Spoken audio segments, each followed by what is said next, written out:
Good morning, Reynaldo. I hope you are having a wonderful day today and that you're ready to begin working on your IEP goals 1 and 2.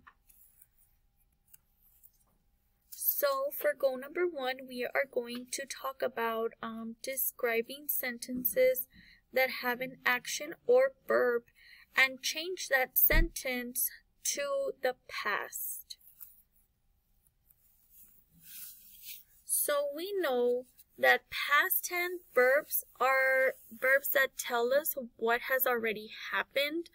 Usually with these verbs, we know that they end in ed. For example, looked, smiled, or waved. We also know that in some cases, the verb might not change even though they are talking about in the past, and in rare, but it can happen occasions, the word might just slightly change a little.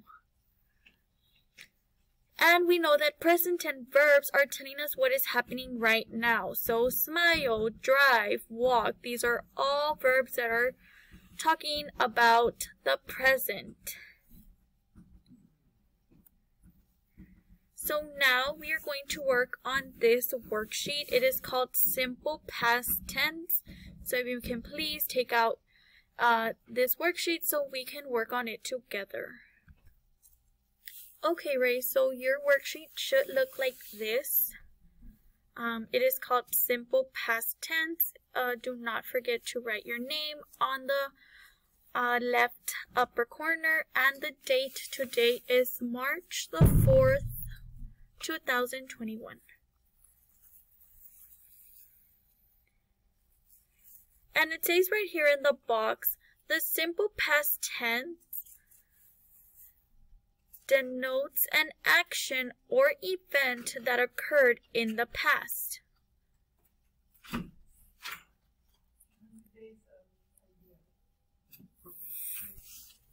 And the example they're giving us over here in the bottom, it said David, and then in parentheses says swim 10 laps in the pool. And then here it says swam with the underline underneath. So we know that swim is a verb talking in the present. However, they wanted this sentence in the past. So swim in past tense is swam. So that's why it says David swam 10 laps in the pool. And in the quotation marks, the parentheses, they gave you the verb in the present tense so you can get an example of what they are looking for. This is just them helping you out. So now here in the bottom, it says complete each sentence with simple past tense of the irregular verb in the parentheses. So the same thing as in the example, you're going to have a sentence, you're going to have the present tense verb in the parentheses. However, they want you to change this present tense verb into the past. So it says, we blank go to the circus today. So how would you write that sentence in the past?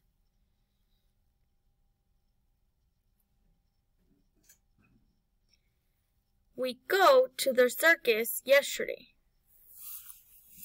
Yes, awesome job. We would say we went to the circus yesterday. That is our past tense verb for go.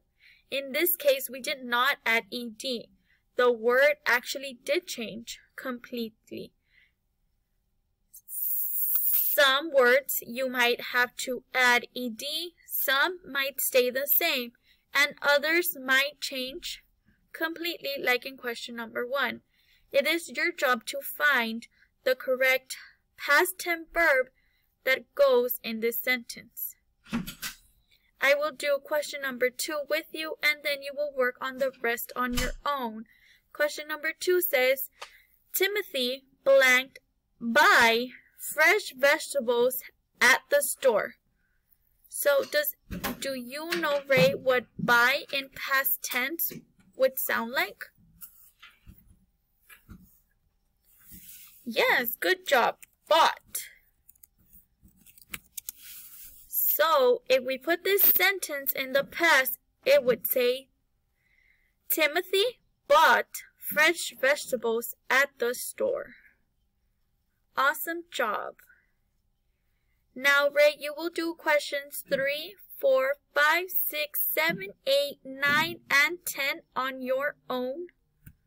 If you have any questions, please feel free to reach out. If not, once you are done with goal number 1, we will continue to work on goal number 2. So for goal number 2, Ray, we are going to review talking about making inferences and drawing conclusions based on the information from text. So we know that making inferences, we use clues to figure out what the author is not saying. So we use clues from the book or story, and we add that to things we already know. And when we put those two things together, we are making inferences or drawing conclusions. And when we are making inferences, we usually use the words I think, I predict, my guess is, or maybe, just because we aren't sure, but because of our background knowledge of our prior experiences and because of clues we get from the text, we kind of give ourselves an idea about what is going to happen. So now the worksheet we are going to be working on today is called Inference Practice Worksheet. And the question number 1 starts, the man. So if you can please take out this worksheet so we can work on it together. So this is how your worksheet should look like, Ray. Please do not forget to write your name and the date. Today is March the 4th, 2021. And it says, an inference is a conclusion reached on basis of evidence and reasoning. It is an educated guess based on observation and background knowledge. Then over here it says directions. Read each given sentence below and make an inference about it. For example, the dog loves to bite the rug. So the inference or the answer would be, the family has trouble keeping the dog from biting the rug. These are just inferences that we are going to make based on the sentence we are about to read. So for question number 1, it says, the man loves to garden outside. What can be our inference for this worksheet? This sentence. We can start off by putting the man has many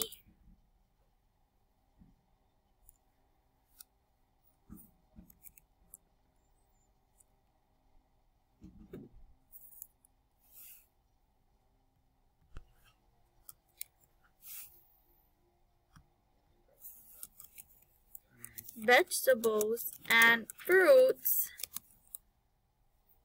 in his garden.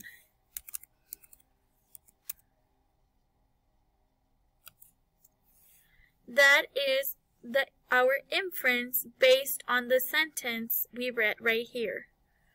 Do we know if he has many fruits and vegetables outside in his garden?